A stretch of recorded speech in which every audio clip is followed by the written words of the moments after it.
శ్రావణ శుక్రవారం ఎంతో పవిత్రమైన రోజు. లక్ష్మీదేవికి అత్యంత ఇష్టమైన శ్రావణ శుక్రవారం రోజున స్నానం చేసే నీటిలో ఈ ఒక్కటి వేసుకుని స్నానం చేస్తే చాలు. ఆ లక్ష్మీదేవి అనుగ్రహం కలిగి వారికి అదృష్టం పడుతుంది. అలాంటి వారికి ఇంట్లో ధనానికి లోటు లేకుండా ఉంటుంది. మీ ఒంట్లోని అన్ని వ్యాధులు మాయమవుతాయి. మీ ఒంట్లోని చెడు శక్తులన్నీ పోయి అద్భుత శక్తులు వస్తాయి. మరి ఎంతో పవిత్రమైన మొదటి శ్రావణ శుక్రవారం రోజున స్నానం చేసే నీటిలో ఏం వేసుకొని చేస్తే అష్టదరిద్రాలు పోయి అష్టైశ్వర్యాలు కలుగుతాయో ఈరోజు వీడియోలో మనం తెలుసుకుందాం. వీడియోని ఎక్కడా స్కిప్ చేయకుండా పూర్తిగా చూడండి. అప్పుడే మీకు చక్కగా అర్థమవుతుంది. శుక్రవారం లక్ష్మీదేవికి ఎంతో ఇష్టమైన రోజు. చంద్రుడు శ్రవణ నక్షత్రంలో అడుగుపెట్టడంతో శ్రావణ మాసం మొదలవుతుంది. అందుకే ఈ మాసానికి శ్రావణ మాసం అనే పేరు. ఈ మాసంలో పాడ్యమి నుండి పోలాల అమావాస్య వరకు ప్రతిరోజు ఎంతో ముఖ్యమైంది. శ్రావణ మాసంలో శుక్రవారం లక్ష్మీదేవి మనింటికి వచ్చే రోజు. లక్ష్మీదేవి స్థిరంగా మనింట్లో ఉండాలి అంటే అమ్మవారికి ఇష్టమైన శ్రావణ మాసంలో లక్ష్మీదేవిని భక్తి శ్రద్ధలతో పూజించాలి. ఒకసారి లక్ష్మీదేవిని శ్రీకృష్ణుని సతి అయిన రుక్మిణీదేవి, నీవు ఎటువంటి ఇంట్లో నివసిస్తావు అని అడుగుతుంది.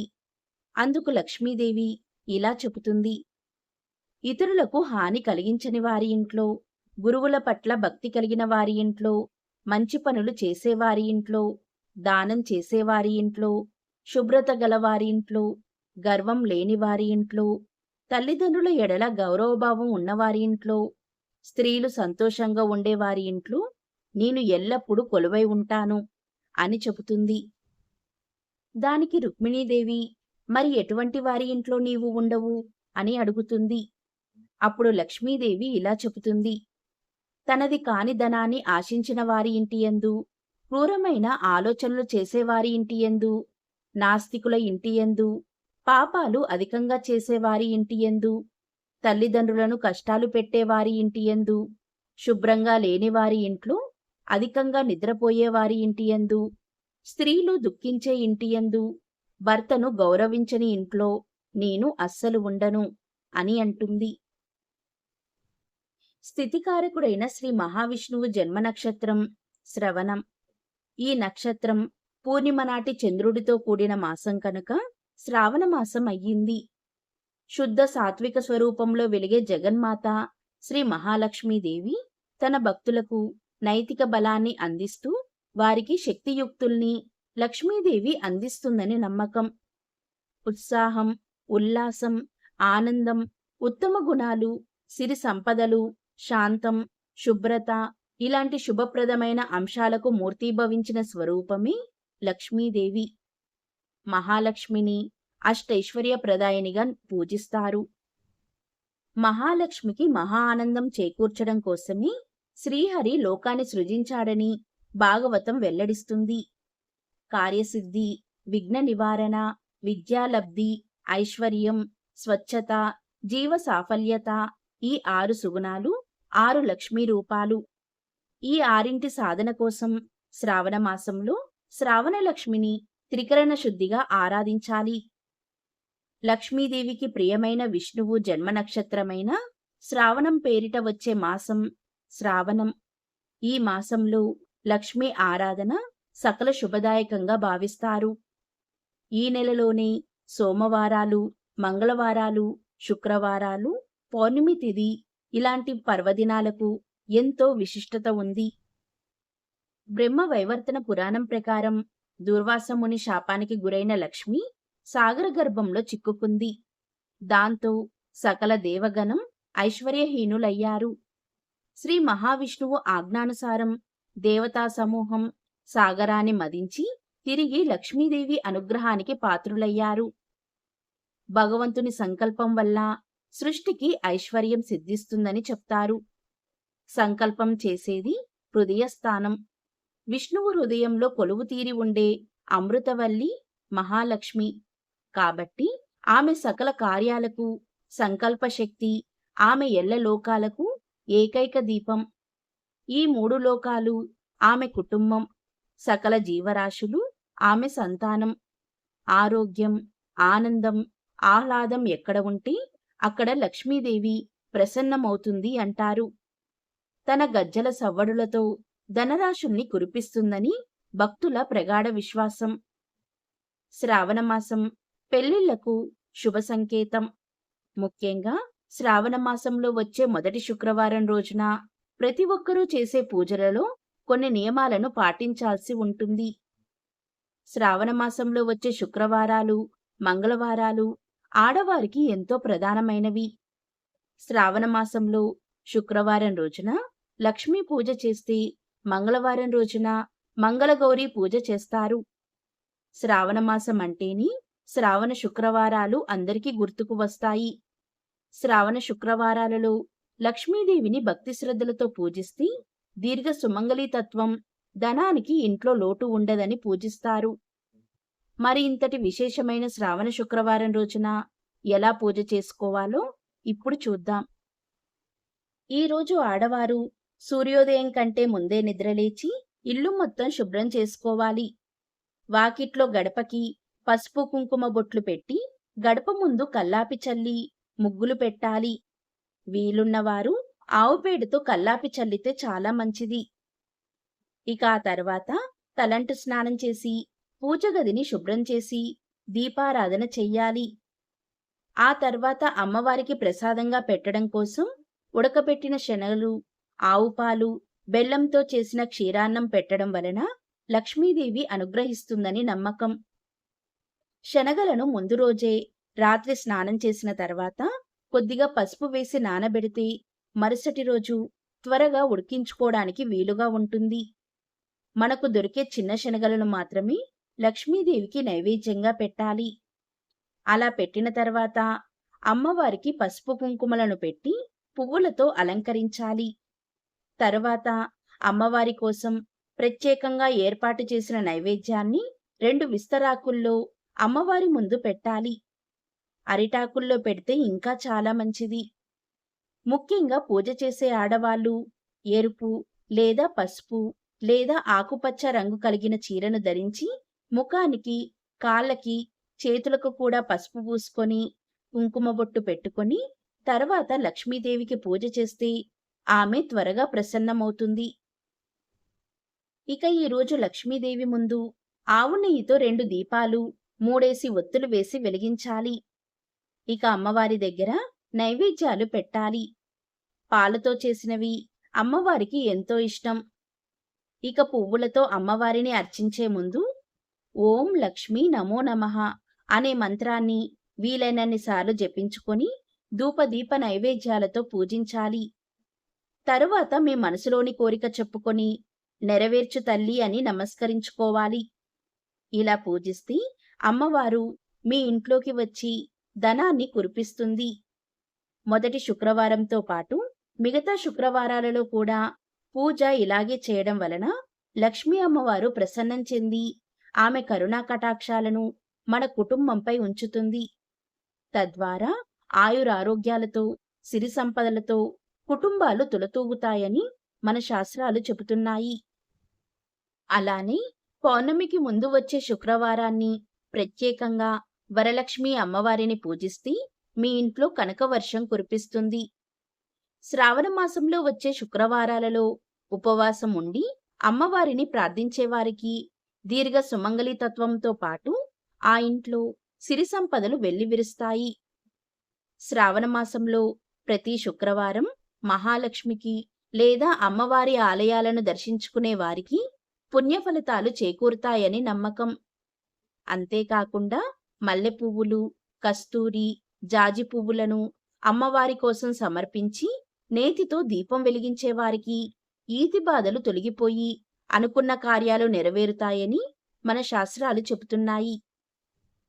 అదేవిధంగా శుక్రవారం రోజున ఇంటికి వచ్చిన ముత్తైదువులకు కుంకుమ బొట్టు పెట్టి మంచినీటిని ఇచ్చిన వారికి జన్మ జన్మల పాపాలను తొలగించి వారి ఇంట్లో లక్ష్మీదేవి కొలువై ఉంటుంది.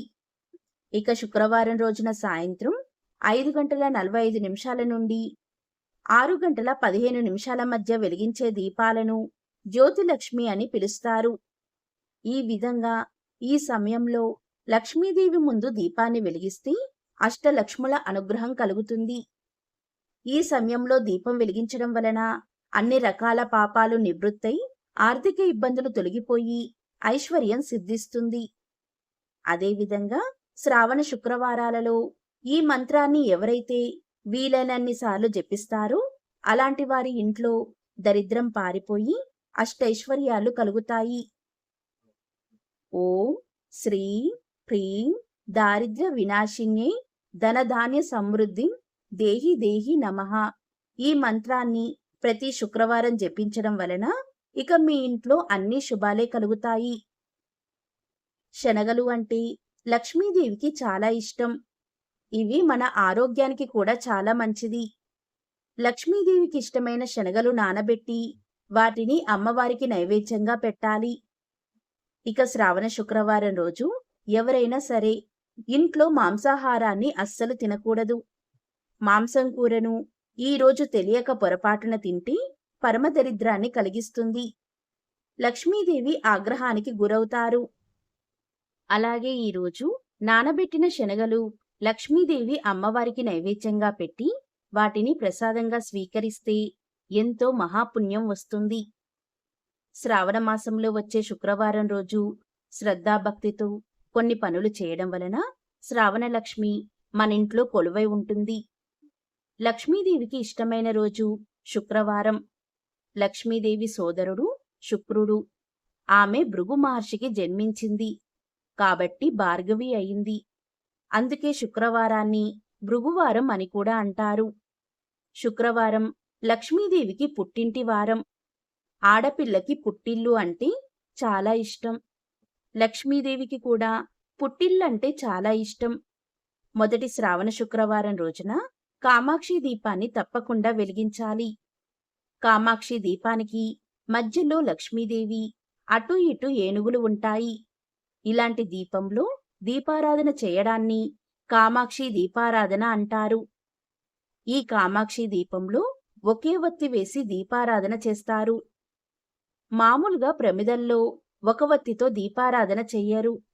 కానీ కామాక్షి దీపంలో ఒక వత్తితో దీపారాధన చేస్తారు. ఈ కామాక్షి దీపంలో లక్ష్మీ తామర ఒత్తులతో నువ్వుల నూనెతో దీపారాధన చేస్తే లక్ష్మీదేవి కొలువై ఉంటుంది. ఇలా చేస్తే గజలక్ష్మి అనుగ్రహిస్తుంది. ఇలా శ్రావణ శుక్రవారం రోజున చేస్తే అష్టైశ్వర్యాలు, భోగభాగ్యాలు కలుగుతాయి. ఇక ఈరోజు లక్ష్మీదేవి పటం ఎలా ఉండాలి అంటే, లక్ష్మీదేవి అమ్మవారు పద్మంలో కూర్చుని ఉండాలి. పచ్చని రంగు చీర కాని, ఎరుపు రంగు చీరను కాని కట్టుకొని ఉండాలి. అమ్మవారికి అటూ ఇటూ ఏనుగులు ఉండాలి. ఈరోజు అమ్మవారిని మారేడు దళాలతో పూజిస్తే చాలా మంచిది.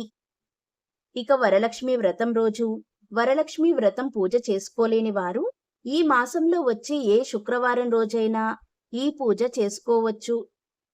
ఇక ఈరోజు స్నానం చేసే సమయంలో చిటికెడు పసుపును ఆ నీటిలో వేసుకుని స్నానం చేస్తే వారికి లక్ష్మీదేవి అనుగ్రహం కలిగి వారికి అదృష్టం పడుతుంది. మీకు ధనానికి అస్సలు లోటు లేకుండా లక్ష్మీ అమ్మవారు దీవిస్తారు.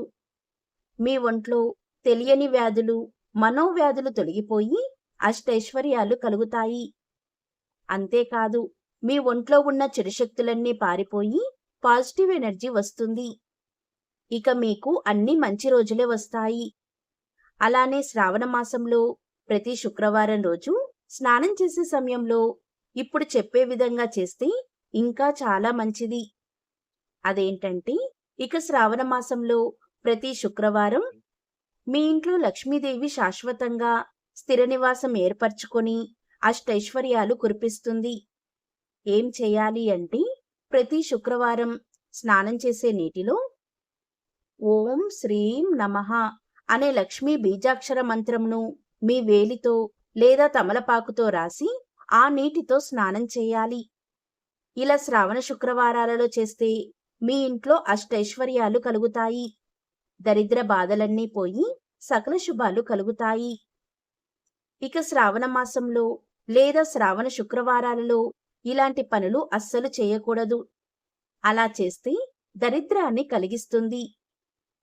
పరిగెత్తేవారికి, తలస్నానం చేస్తున్న వారికి నమస్కరించకూడదు. భార్య గర్భవతిగా ఉన్నప్పుడు నదీ స్నానం, సముద్ర స్నానం, క్షౌరము, పర్వతారోహణము అస్సలు చేయకూడదు. స్త్రీలను కాటుక ధరించేటప్పుడు అస్సలు చూడకూడదు.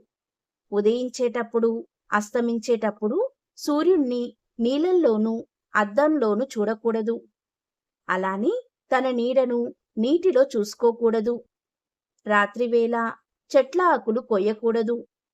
తలకు, శరీరానికి నూనె రాసుకొని మలమూత్ర విసర్జనకు వెళ్ళకూడదు.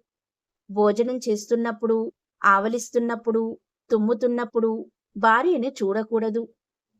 చతుర్దశి నాడు పాలు తాగరాదు.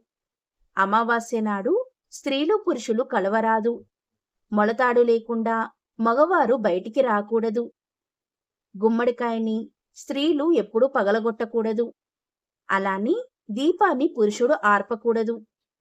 నీళ్లు తాగే జంతువులని, పాలు తాగుతున్న ఆవు దూడను అదిరించరాదు. ఇలాంటి పనులు అస్సలు చేయకూడదు. ప్రతిరోజు సూర్యుడు ఉదయించే సమయాన్ని చూసేవారికి లక్ష్మీ కటాక్షం తప్పకుండా ఉంటుంది. సూర్యుడు అస్తమించే వేళ నిద్రించేవారు ఆమెకు నచ్చరు. ఇంటి ముందు ముగ్గులు, పసుపు కుంకుమలు అద్దిన గడప, నిత్య పూజలు, తోరణాలు ఉన్న చోట లక్ష్మీదేవి స్వాగత సత్కారాలని ఎల్లవేళలా అందుకుంటుంది.